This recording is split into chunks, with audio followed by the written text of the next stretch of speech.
સાહેબ 11 વર્ષ થઈ ગયા મને L4 ને L5 ને આ બધી MRI કરાવી, ન્યુરોસર્જન કરીને ગયો, ઘણા બધા ફિઝિયોથેરાપિસ્ટ, ઘણી બધી ઇલાજો બધી કરાવી, એલોપેથીની બધી ટ્રીટમેન્ટ કરાવી, તે છતાં મને ફાયદો ન થયો. પણ આજે હું બીજી વખત આવ્યો છું ભાવનગરની અંદર દર્શન સાહેબ કરીને હું આવ્યો છું અને મને બહુ સરસ ફાયદો થયો છે.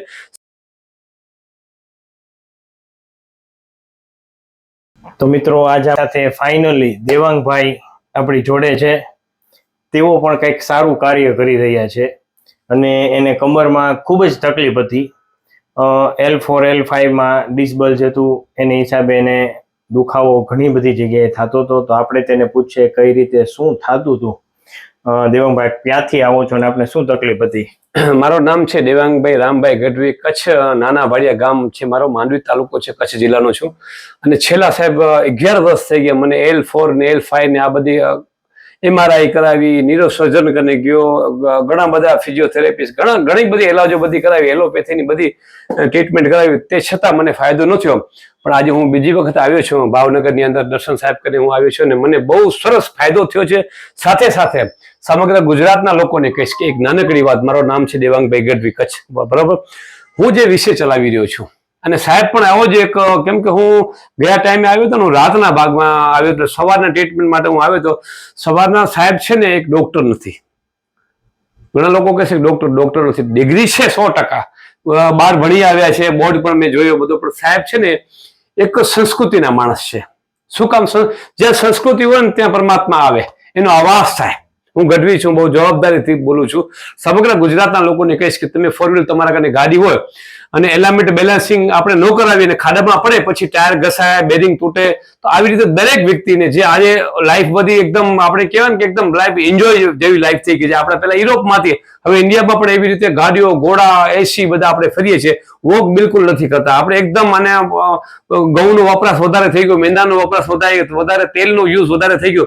આ સમયની અંદર હું એટલું જરૂરથી લોકોને કહીશ, ગુજરાત સમગ્ર ભારતવાસીઓને, કે તમે વર્ષમાં 3 થી 4 વખત તમે એક વખત તમારી ગાડી બેલેન્સિંગ કરવા માટે આવા દર્શન સાહેબ હોય.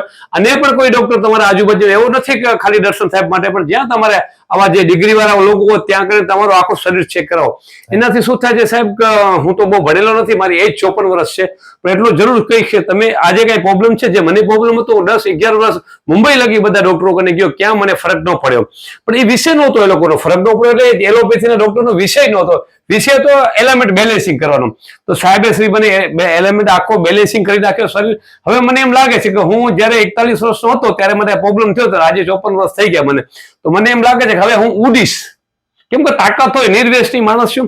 સાથે સાથે સાહેબ હું તમને પણ વિનંતી કરું છું અને સમગ્ર ભારતીયોને, આખા દેશવાસીઓને વિનંતી કરું છું કે આપણે, મોદી સાહેબ કહે છે કે આપણે પાણી બચાવીએ, વૃક્ષ બચાવીએ. કેમ કે સદભાવના વૃદ્ધાશ્રમ રાજકોટ વિજયભાઈ ડોબેજિયાની જે ટીમ કામ કરી રહી છે, અમે લોકો કચ્છની અંદર હમણાં અમારા માંડવીની મુંદ્રા 2 તાલુકાની અંદર અમે 60,000 વૃક્ષ વાવ્યા છે અને આવનારી સમયની અંદર અમે 30 લાખ વૃક્ષ આખા ગુજરાતની અંદર વાવવાના છીએ.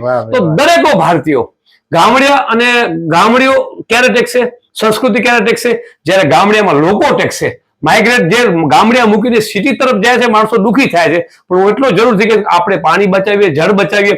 જે સાહેબ કરી રહ્યા છે કામ, એ બહુ, એનો મારા ઘરે, હું ગઢવી છું, શાણ છું, મારા ઘરે શબ્દ નથી સાહેબ.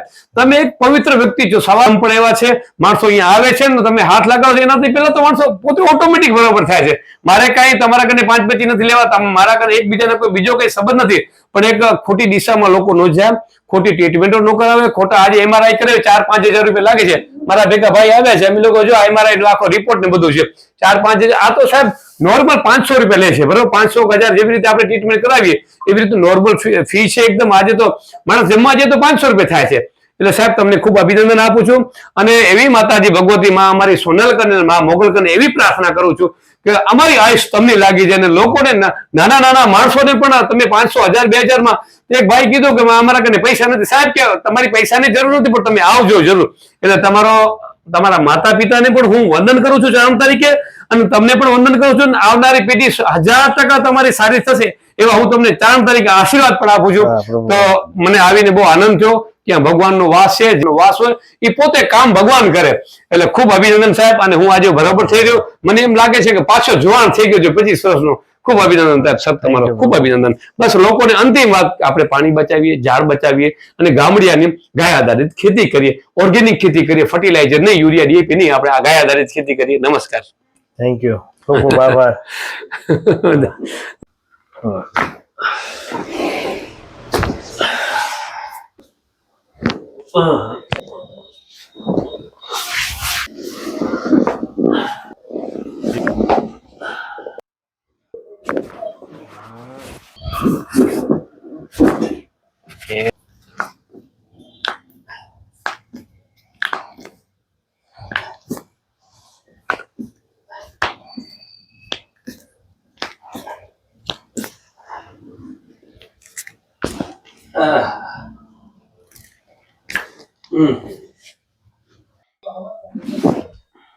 આવ્યો પ્રભુ.